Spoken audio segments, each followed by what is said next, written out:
Né, a nossa série de parábolas chamada Parabolê, né? Hoje é o terceiro episódio, né? Se assim posso dizer, porém a segunda parábola, né? Porque o nosso primeiro episódio foi tipo aquele episódio trial, né? De abertura da série. Na parábola de hoje gostaria que você abrisse sua Bíblia aí, por gentileza, lá em Mateus capítulo 13, versículo 24. Nossa parábola é a parábola do joio e do trigo, tá bom? Vamos tentar ouvir aquilo que Deus tem para nos dizer através dessa parábola. Vamos ler o capítulo 13, do versículo de número 24 até o versículo de número 30, tá bem? Mateus capítulo 13, versos 24 em diante. Diz assim: Jesus lhes contou outra parábola, ou parabolê, né? Dizendo: o reino dos céus é como um homem que semeou boa semente em seu campo. Mas enquanto todos dormiam, veio o seu inimigo e semeou o joio no meio do trigo, e se foi. Quando o trigo brotou e formou espigas, o joio também apareceu. Os servos do dono do campo dirigiram-se a ele e disseram: o senhor não semeou boa semente em seu campo? Então, de onde veio o joio? Um inimigo fez isso, respondeu ele. Os servos então lhe perguntaram: o senhor quer que o tiremos? Então ele respondeu: não, porque ao tirar o joio, vocês poderiam arrancar com ele o trigo. Deixem que cresçam juntos até a colheita. Então direi aos encarregados da colheita: juntem primeiro o joio e amarrem-no em feixes para ser queimado. Depois juntem o trigo e guardem-no no meu celeiro. Que nós temos uma famosa parábola também.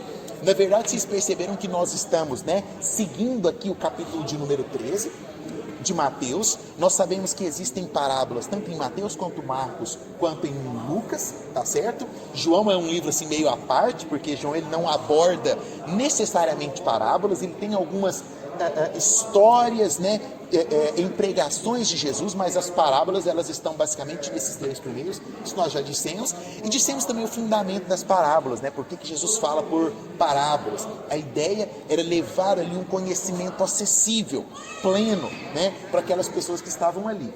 E nesse intuito, de levar um conhecimento acessível, Jesus ele usa exemplos corriqueiros do dia a dia, principalmente para fazer as pessoas pensarem sobre aquilo que ele estava contando. A parábola ela serve para isso, para você sair daqui pensando, raciocinando. Não é aquele negócio automático, olha, é isso e pronto. Jesus podia ter falado assim, mas ele queria que as pessoas refletissem, entendessem qual que era, o fundamento daquilo que ele estava ensinando.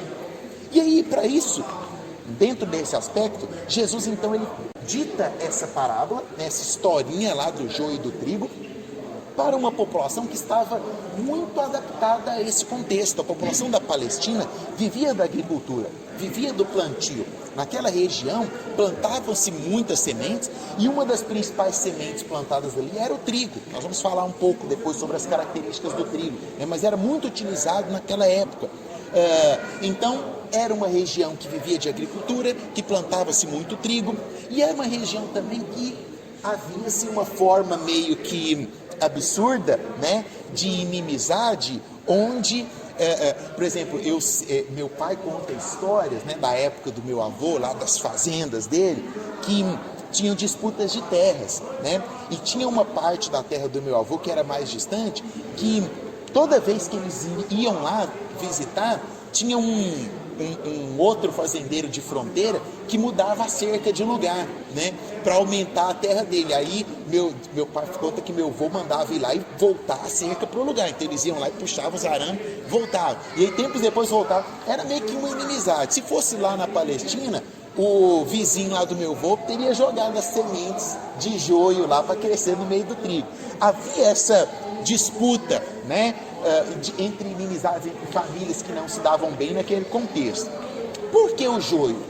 O joio, cientificamente, ele recebe o nome de Lolium thermoletinum, né? Que é o nome científico daquela planta. É uma espécie da família do arroz, né? E muito parecida com o trigo. Na sua estrutura, né? A plantinha, quando ela começa a crescer, ela tem uma aparência quase que igual à do trigo, é muito semelhante mesmo ao trigo. São tão semelhantes que os judeus naquela época chamavam o joio de o trigo bastardo. Então não davam o nome de joio. Tá, que espécie que não, esse aí é o trigo bastardo, ou seja, é o trigo que não presta, é o trigo ruim, certo?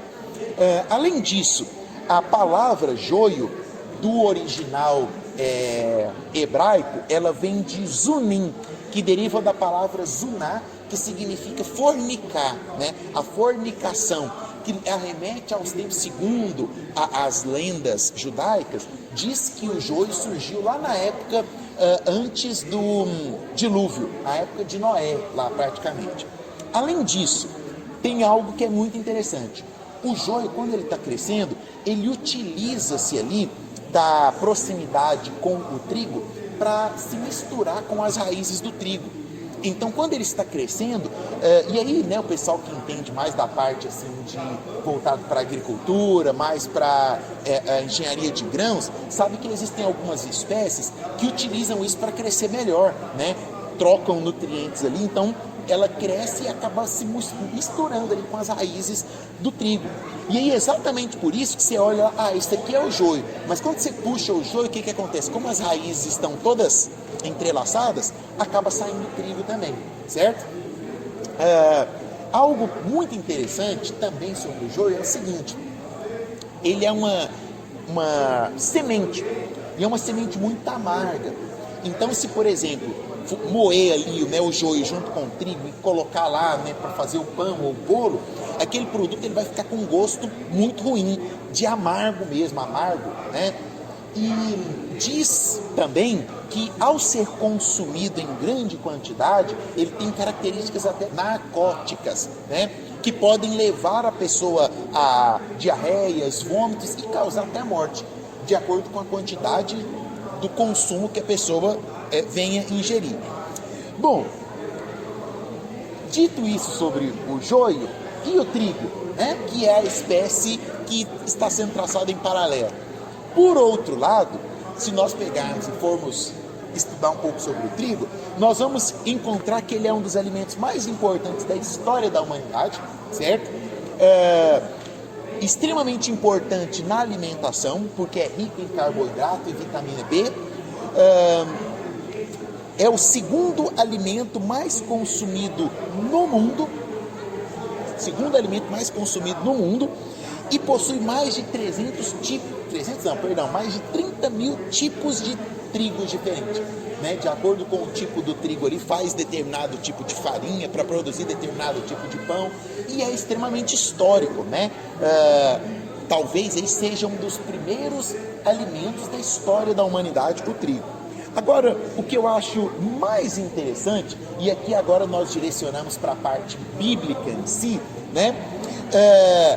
O trigo, ele é a matéria-prima do pão. O pão também é um dos alimentos mais antigos da história da humanidade, né? E o pão só é feito porque nós temos o trigo, que é assado, moído ali e preparado para ser utilizado na massa do pão.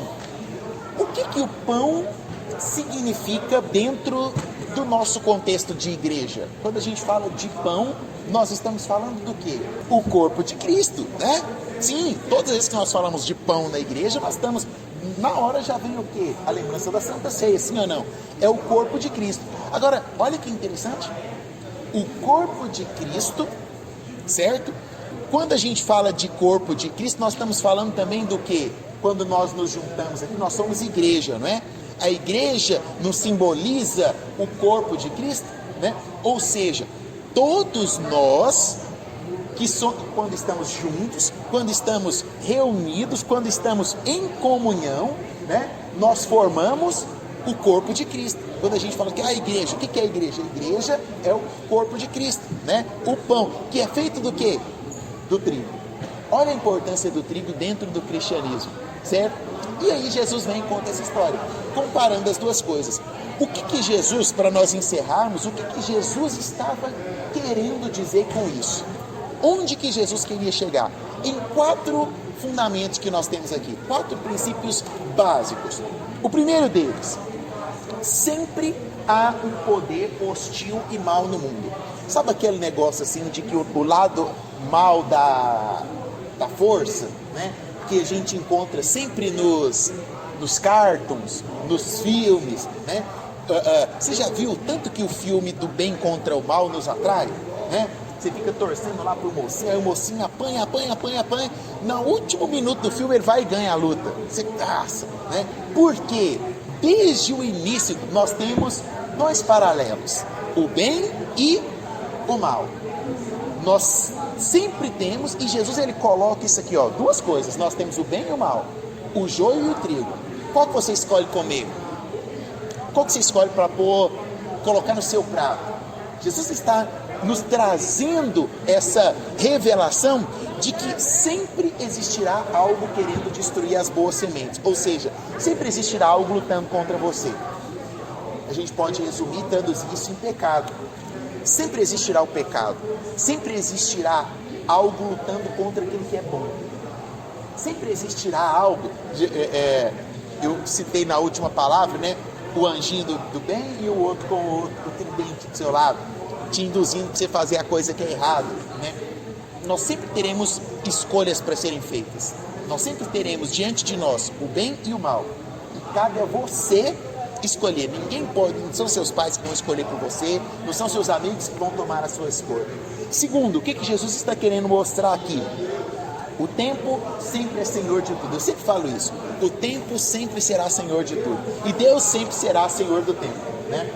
Você já passou por uma situação ruim, constrangedora, que você não tinha culpa naquilo e as pessoas colocaram a culpa em você, ou te julgaram, te condenaram por algo que você fala assim: cara, não fiz nada para merecer isso, por que eu estou passando? Quem não precisa levantar a mão, não. Eu sei, um momento ou outro você já passou por uma situação, e aí o tempo, naqueles primeiros instantes você ficou chateado, grilado por passar por aquilo, mas aí passou 1 mês, passou 2 meses, 3 meses, alguém chegou e falou: nossa, cara, desculpa, erraram com você, né?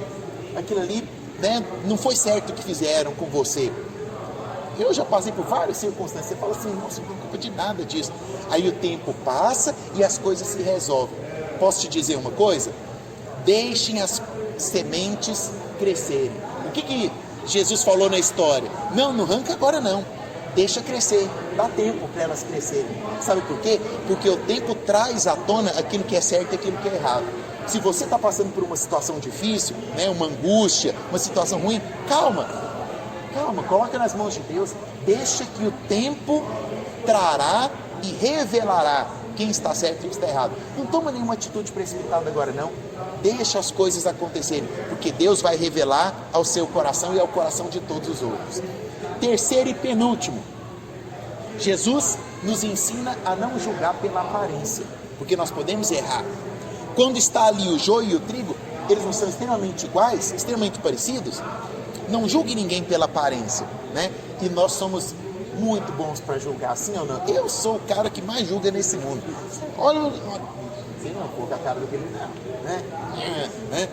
E eu sempre tenho tentado me policiar, né? Porque quem somos nós para julgar alguém? É ou não é? Quem somos nós para poder condenar, dizer que alguém está errado ou certo? Nós precisamos o quê? Agir da forma mais correta possível, para não errar e para não induzir ninguém ao erro. Por último, a única pessoa que tem esse poder de dizer quem está certo e quem está errado, não é seu pai, não é seu tio, não é seu avô. Somente Deus tem em mãos a chave para julgar e dizer aquilo que é certo e aquilo que está errado. Então, nas situações difíceis que você está enfrentando, ou que você vai suportar, que você vai passar, deixe que Deus coloque a mão ali. Espere o tempo de Deus, porque vai chegar o tempo onde Ele julgará aquilo que é certo e aquilo que é errado. E aí, quando chegar esse tempo, nós temos que estar prontos para sermos como o trigo, porque o trigo vai ser separado para o celeiro e o joio vai ser colocado aonde? Lançado no fogo para ser queimado. É por isso que nós temos que cuidar das nossas atitudes, é por isso que nós temos que cuidar dos nossos pensamentos, é por isso que nós temos que cuidar e observar bem as pessoas com as quais nós nos envolvemos. É por isso que nós temos que priorizar esse lugar. É por isso que nós temos que saber que a igreja é extremamente importante. Porque você sabe quando que Deus vai julgar todo mundo? Eu também não sei. Eu achei que você sabia, né? A Bíblia diz que ninguém sabe nem o dia e nem a hora. É por isso que nós temos que estar prontos. É por isso que nós temos que estar preparados. E aí eu vou terminar fazendo uma pergunta para você. Se o julgamento fosse hoje, se hoje fosse o dia de Jesus separar o bom do mal, o que Jesus iria encontrar aí agora na sua mente? O que Jesus teria encontrado hoje pela manhã? O que Jesus teria encontrado ontem à noite? O que Jesus encontraria agora aí dentro do teu coração? Qual é o motivo que te traz aqui nessa noite? Seu julgamento para com aqueles que estão ao seu redor? Ou a sua vontade de ser como o trigo, para alimentar as pessoas, para ajudar quem está do seu lado, para ser pão e alimento para aqueles que precisam? Esse é o significado da parábola, o joio e o trigo.